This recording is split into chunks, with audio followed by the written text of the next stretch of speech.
ladies and gentlemen, welcome to the RDX Sports Podcast. I'm Simon Head as we look back at a great night of fights from Vancouver, Canada. UFC Fight Night, De Ridder versus Allen delivered a great night of fights from Vancouver. De Ridder in position to potentially earn himself a shot at the undisputed UFC middleweight title, taking on Brendan Allen, who had stepped in on just 1 month's notice to replace the injured Anthony Fluffy Hernandez. Allen ranked a little bit below the very top contenders in the division by nature of losing to Nassourdine Imavov and Hernandez over the past couple of years. He knew he needed something big to get back into championship contention, and for the man whose nickname is All In, he went all in on his abilities this past weekend. As I say, stepping in 1 month's notice and stopping Reinier de Ridder in the fourth round via TKO. De Ridder's corner pulling him out of the fight before the final round. Great performance from Brendan Allen, who was a bit concerned on the way into the fight that his preparation wasn't what it usually would be, because he didn't have the usual chance to taper his preparation on the way in and then taper it down at the end. It was full throttle for 1 month just to get ready to face Reinier de Ridder on short notice. And he went in there and produced absolutely a brilliant performance. He was taken down early in the first round and kept there for much of the opening round. De Ridder didn't really do too much with that position though, but nonetheless dominated the position anyway, as he kind of ran out the first round without doing too much, but probably doing enough nonetheless to earn that round on the scorecards. But from rounds 2 onwards, rounds 2, 3 and 4, Brendan Allen just bossed the fight. He won in the stand-up, he won in the clinch, he got takedowns, he was winning on the ground as well. The only thing that was missing was the finish itself, and that eventually came at the end of the fourth round. De Ridder was absolutely, the gas tank was on empty. He'd completely fought himself to a standstill, really. He wasn't able to mount any kind of offense at all, and would have been a sitting duck going into that fifth and final round. And I think his corner quite wisely, in the end, pulled him out of the fight.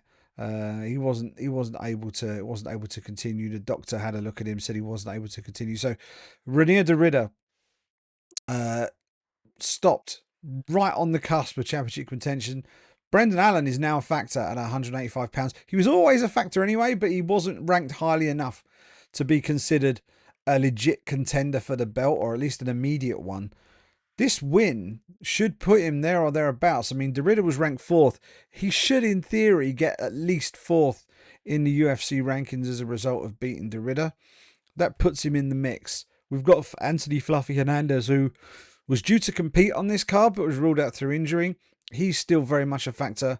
But I think what this does is it leaves the way clear for Nassourdine Imavov of France, who is the highest ranked contender anyway, to be the man to take on Khamzat Chimaev for the undisputed UFC middleweight title the next time that belt is contested. So we'll see what happens. But for me, that was a fight that puts Allen right in the mix, but not next, I think is probably the best way to describe it. Nassourdine Imavov defeated Caio Borralho just a few weeks ago to stake his claim for the next shot at the belt. And this fight here, which would have been De Ridder versus Hernandez, was supposed to form the second leg of that, almost like a mini tournament. And whoever's performance in victory was the best potentially was going to get that next title shot.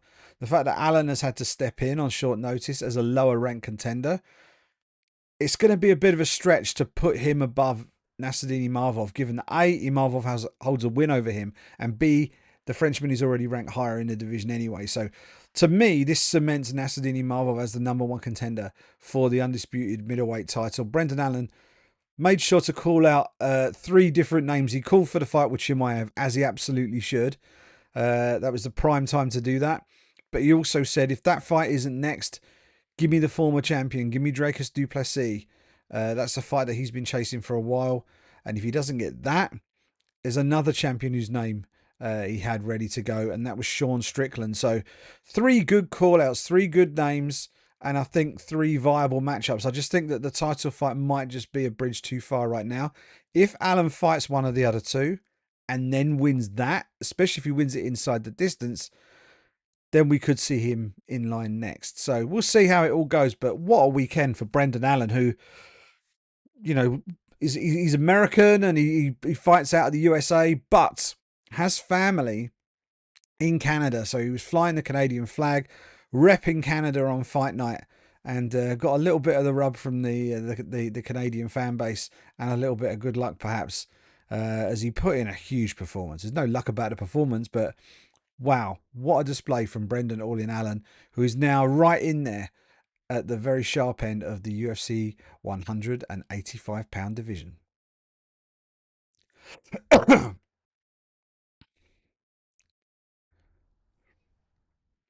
The main event of the evening was pretty straightforward. If you could see from watching it what was going on, you could see the direction of travel, you could see how the momentum was shifting from a strong early takedown from de Ridder to eventually a dominant performance from Brendan Allen. The co-main event was just crazy, for good and bad reasons. Mike Malott and Kevin Holland are both really exciting fighters to watch. And as the fight started out, it looked like we were going to be in for an absolute banger. However, two massive shots to the groin from Mike Malott put Kevin Holland in big trouble.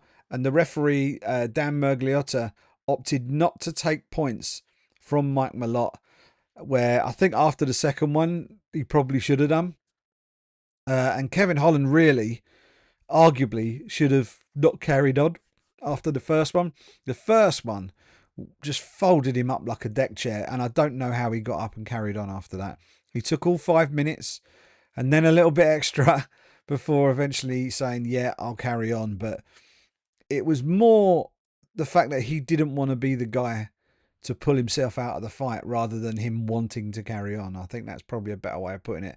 Kevin Holland, I think this was his 4th fight of the year, and he wants a 5th one before the end of the year. We'll see whether that happens after what happened to him on fight night in Canada. But he's not a guy who says no to fighting very often, you know. So to be given the question there in the cage, even though he's in absolute agony, he can barely move, he's still catching his breath. Do you still want to fight? Of course he's going to say yes. Of course he's going to carry on. But he probably shouldn't have done, because he would have got, I think it would have been a no contest at that point. And he could have lived to fight another day. As it turned out, he carried on. Malott, who, let's be honest, these kicks weren't deliberate, but they were very helpful.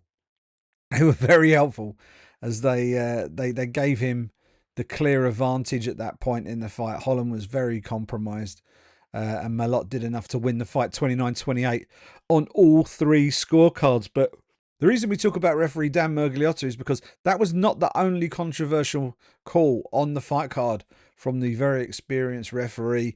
Carl Nelson took on Matt Frivola in the opening bout of the night. Really entertaining lightweight bout. But the fight should have been probably should have been ruled out at the end of the first round. Should have been stopped at the end of the first round, because the referee stopped the fight in the first round. There were 3 seconds left on the clock, with Carl Nelson raining down several unanswered shots to Matt Frivola, who was just turtled up and waiting for the seconds to expire. But Nelson was absolutely pummeling him. The time was right for a referee stoppage, and there was no controversy at all when people saw the referee Dan Mergliotta step in to break up the fight. However, crucially, he did not wave his hands across his head like that, which is what referees do to denote the end of a fight. He separated the fighters and sent them back to their corner. Problem with this was there were 3 seconds left on the clock when he did this. So technically, this fight should have been, there should have been some sort of intervention from the commission at cage side to say, you've stopped this fight inside the distance. You've stopped the fight. And therefore, at that point, you've got to give a reason for stopping the fight.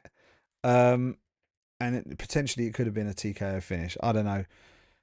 Or at worst, it could have been a no contest due to a referee error. But what shouldn't really have happened was a guy in Matt Frivola who had taken an absolute beating in that first round, was then sent back to his corner and then came out for 2 more rounds of punishment.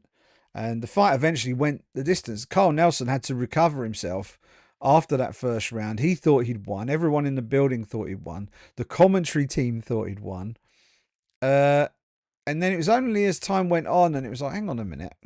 The fighters are on their stools in the corner. Referee's not behaving like someone who's about to get them in the middle for to announce the verdict. It was all very strange, and yeah, it was very, very strange. And what happened in the end was the bout continued. Carl Nelson won the fight. Thankfully, Matt Frivola did not sustain, as far as we're aware, any significant additional damage. He was beat up pretty bad in the first round, and obviously he had 2 more rounds of that. But he didn't sustain a knockout in the second or third round or anything like that. But it was 10 minutes of punishment that he really shouldn't have been taking. Carl Nelson got the win, deservedly so. But controversial stuff, because I think the fight probably should have been waved off once the fight had been stopped at the 4:57 mark in the first round. And on the topic of low blows, we mentioned the low blows in the co-main event, Mike Malott versus Kevin Holland, and the way that they were officiated by ref Dan Magliotta. There was a referee, a Canadian commission referee called John Cooper, who took charge of the feature prelim between Drew Dober and Karl Prepolec. And this was a controversial fight, but I actually thought he handled it really well.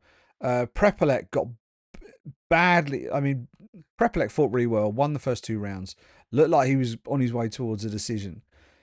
And in the third round, he got absolutely folded with a nasty, nasty groin kick from Drew Dober. And it was a really bad one, And the referee was mic'd up.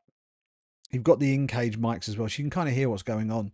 And you could hear the way the ref was talking to Prepolec. He was giving him really good advice, just telling him, you have 5 minutes. I'm going to keep you up to date with the timing of the injury timeout.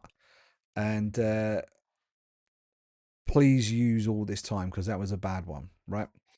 And I like that from a referee. I don't think that is showing any favoritism. I think that is just a referee looking to protect a fighter.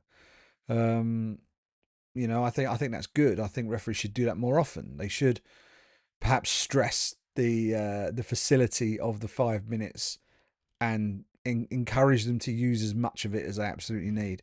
And Prepolec needed it. He needed a lot of it, because that was a bad one. But after things had been sorted out, and the referee had initially opted not to give a point deduction to Drew Dober, but having seen over the course of the injury timeout just how much of an effect that kick had on Prepolec, he actually then decided, before the fight restarted, to deduct a point from Drew Dober. And I that might come in for some criticism from some, but there was no action happening. Nothing had happened in the fight in between the point of the foul and him giving the point deduction, other than he was able to better assess the severity of the foul. And I think because of the severity of the foul, the point deduction was correct. I think it was absolutely the right way to deal with it. And I thought the ref dealt with that whole situation really, really well and impressively. The unfortunate end to this story, if you're Karl Prepolec, is having been kicked in the pills and put in big trouble in a fight that you're winning. Your opponent gets a point deducted, but when the fight does restart, Dober just engages berserker mode. He knows that he's down on the scorecards. He knows that he's in desperate straits and needs to win by stoppage to stand any chance of victory, and just goes hell for leather, hurts Prepolec, and eventually gets a TKO finish just 76 seconds into that third round. We had a lot of waiting time at the start of the round because the groin kick came so early in the action. But what a bad night to be Karl Prepolec, and he's still chasing his first UFC win, and it looked like he was on his way to getting it. Gets a horrible kick in the nuts, metaphorically and physically. He took the physical one first, and then he took the metaphorical one afterwards when Dober came back and stopped him after the action resumed. But that's unfortunate set of circumstances. But officiated appropriately, I believe, by the referee. I thought John Cooper, the ref, did really well, and it contrasted quite starkly with how Dan Mergliotto, a far more experienced ref, how he dealt with the nut shots in the Mike Malott Kevin Holland fight, where I think most people watching thought that there should have been a point deduction in that fight, but there wasn't one. But and had there been one, it would have been a draw. So it's not just a point deduction that for the sake of it, that would have actually changed the result of the fight as well, and it would have been a draw.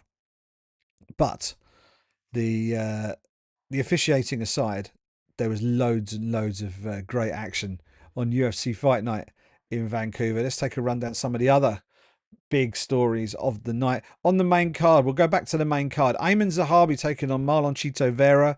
Zahabi just cannot get away from exciting all-out brawls going into the trenches with fighters, and he does it again.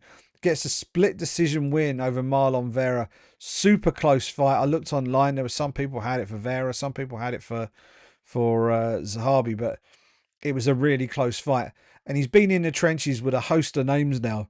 Marlon Vera, split decision. Jose Aldo, unanimous decision. Pedro Munoz, unanimous decision. Javid Basharat, unanimous decision. That's 4 absolute wars in a row that we've seen from Ayman Zahabi.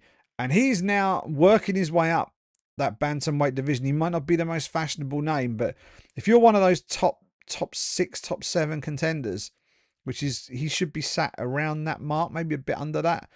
But if you get a bout sheet come your way and it's got the name of Ayman Zahabi on it, you know you're in for a long night, because he doesn't go away very easily, and he just stays in there and just keeps on coming. He's relentless. And yeah, great performance from him on home soil as well. He trains out of Montreal at the famed TriStar Gym. Brother of Firas Zahabi, who runs TriStar Gym. Ayman is doing good things in the bantamweight division. As I say, not the biggest household name at bantamweight, but to be where he is in one of the most talent-stacked divisions in the world tells you just how good and how tough Ayman Zahabi actually is. Who else have we got? Manon Fiorot versus Jasmine Jasudavicius in the women's flyweight division. This was a really interesting crossroads fight for both women. You got Jasmine Jasudavicius from Canada, who was stepping into this fight really looking to earn herself a title shot at 125 pounds. Had she got past Manon Fiorot, I think she would have got one. But against Manon Fiorot, she was up against a striker who has the ability to put people's lights out early. We did not know this to that extent going into the fight, because Manon Fiorot tends to be more of a stick and move technical kickboxer.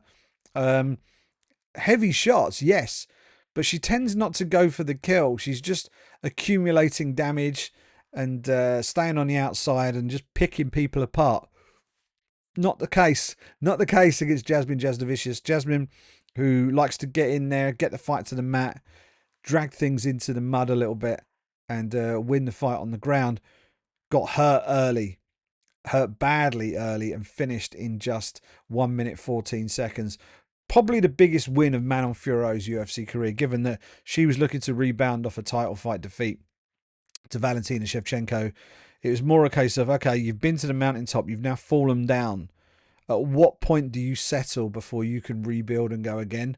Well, she hasn't fallen very far at all, because she took on Jasmine Jasudavicius, who was on a real tear and on the verge of a title shot herself, and finished her in clinical fashion on enemy territory as well. So a huge win for Manon Fiorot, who I'm sure will be in either a title challenge, a title contendership fight, or maybe even another title fight next time we see her in the octagon.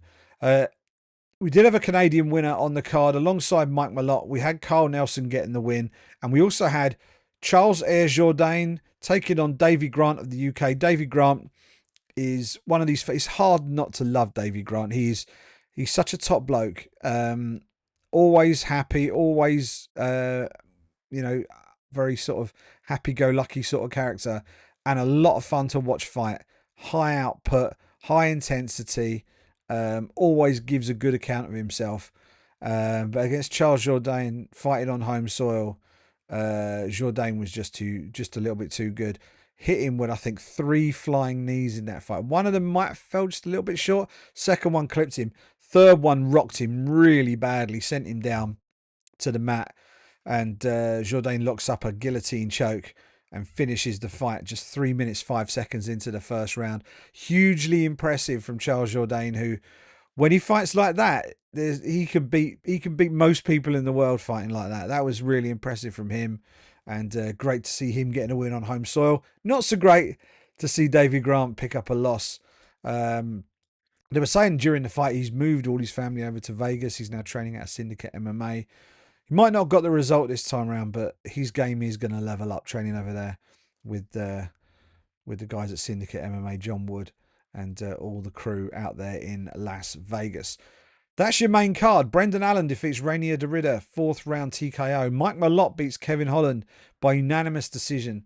Ayman Zahabi defeats Manon Fiorot by split decision. Manon Fiorot defeats Jasmine Jasudavicius by a 1st round TKO. Charles Jourdain defeats Davey Grant via 1st round submission via guillotine. And Carl Nelson defeats Matt the Steamroller Frivola via unanimous decision after 3 rounds. That is your main card at UFC Vancouver. But we had a feast of finishes on the prelims. We'll recap them next. All right, the preliminary card at UFC Vancouver was nuts. There's no other way of describing it. It was nuts.